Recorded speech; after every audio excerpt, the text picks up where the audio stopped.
Chers camarades, je vous adresse le salut fraternel des syndicats départementaux, forces ouvrières de la formation professionnelle, ainsi que celui de la section fédérale nationale de l'AFPA. Nous voterons sans aucun état d'âme les rapports d'activité et le rapport financier, mais dans mon rôle de secrétaire général et en préalable à toute défense de notre organisme face à une situation présente de très grandes difficultés économiques, et c'est peu dire, je tiens à revenir sur un point qui a fait désaccord entre notre section fédérale et la décision de la Confédération, arbitrée en CCN, ayant abouti à un avis favorable à l'ANI du 14 décembre 2013, transposé rapidement et quasiment trait pour trait, au moins pour sa partie formation professionnelle, dans la loi du 5 mars 2014. Selon nous, cette réforme achève aujourd'hui le travail de démolition engagé avec la loi de 2004 et poursuivi par les gouvernements successifs, de droite comme de gauche, en application des directives européennes renvoyant au tout marché la formation professionnelle dans son entier, tout public confondu. Avec la dévolution, cette fois complète et apparemment définitive, de la compétence formation professionnelle aux régions, incluant la détermination de leurs besoins dans ce secteur, mais aussi avec la cession de la responsabilité de la cartographie des formations, ainsi que leurs modalités de financement, l'arrivée du CPF, compte personnalisé de formation, va, à plus d'un titre, remettre en cause l'accès républicain à la formation professionnelle comme outil de promotion sociale, ainsi que défini dans le préambule de la Constitution, garantissant l'égalité républicaine des citoyens en matière d'accès à la formation. Exit désormais le concept de seconde chance, offert jusque-là en matière d'insertion sociale et professionnelle à tout citoyen, qu'il soit salarié ou demandeur d'emploi. En effet, en réduisant la discussion aux seuls intérêts apparents des personnes et en sacrifiant à l'illusion d'un choix autonome, le même CPF va compliquer, voire remettre en cause le libre accès à la formation. Là où l'entreprise pour les salariés ou l'État pour les demandeurs d'emploi était jusqu'à présent, à des titres divers, responsable des entrées en formation, c'est avec le CPF la personne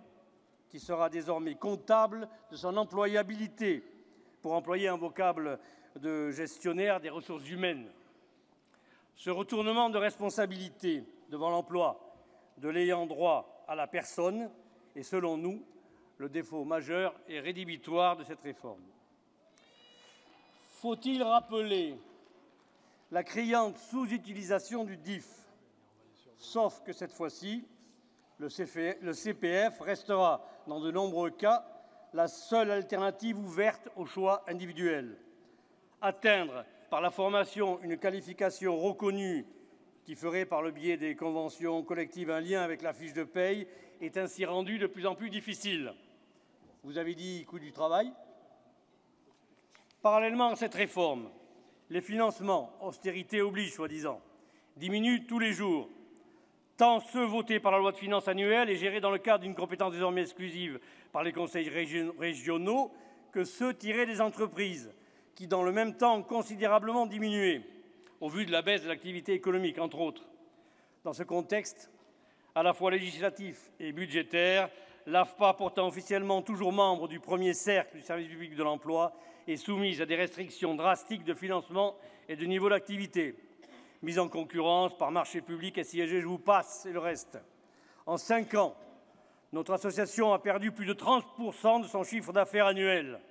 vu partir plus de 3 000 salariés, sur 10 000 et quelques à l'époque. Entre 2010 et aujourd'hui, 3 plans successifs, qu'ils portent le nom de stratégique ou de refondation, se sont succédés en vain. La course à la démolition se poursuit inexorablement, n'offrant pour toute solution que la poursuite de cette privatisation en marche forcée qui paraît à tous, de la gouvernance à l'État en passant par l'ARF, Association des régions de France,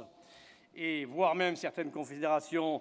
patronales, et je ne parle pas de certaines confédérations ouvrières dont je tairai le nom, comme la seule solution à terme. À défaut, Un éclatement en 13 entités aux sorts inégaux, ou pire, le dépôt de bilan ne semble pas non plus impossible. Les syndicats de l'AFPA, avec leur confédération, au rang desquels nous figurons au premier rang au titre d'instigateurs de la plateforme et d'action commune, sont aujourd'hui engagés aux côtés de leur confédération dans les discussions avec le ministère afin de chercher des solutions économiques, mais surtout politiques, à la crise actuelle. Ces discussions ont été initiées en septembre 2014 par une demande de la Confédération Force ouvrière et son secrétaire général lui-même. Je tiens ici à la remercier.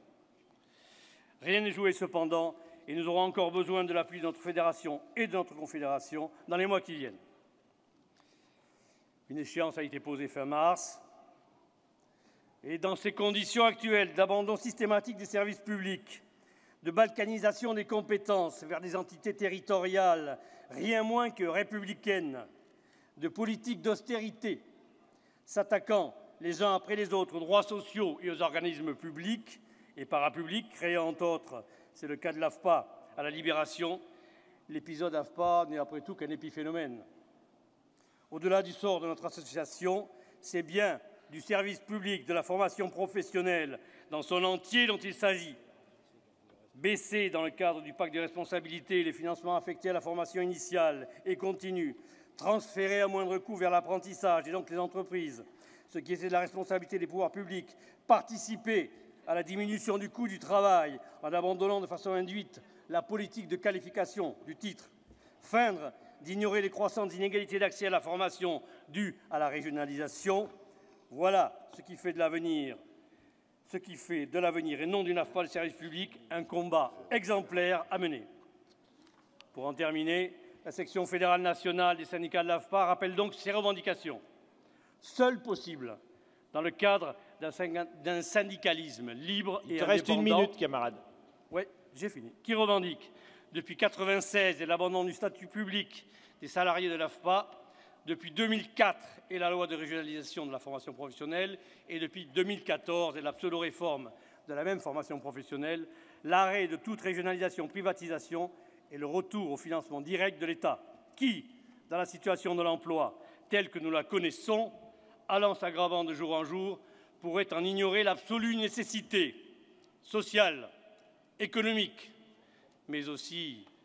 politique, à la juste hauteur des besoins individuels et collectifs des citoyens, conformément aux engagements d'égalité de notre société.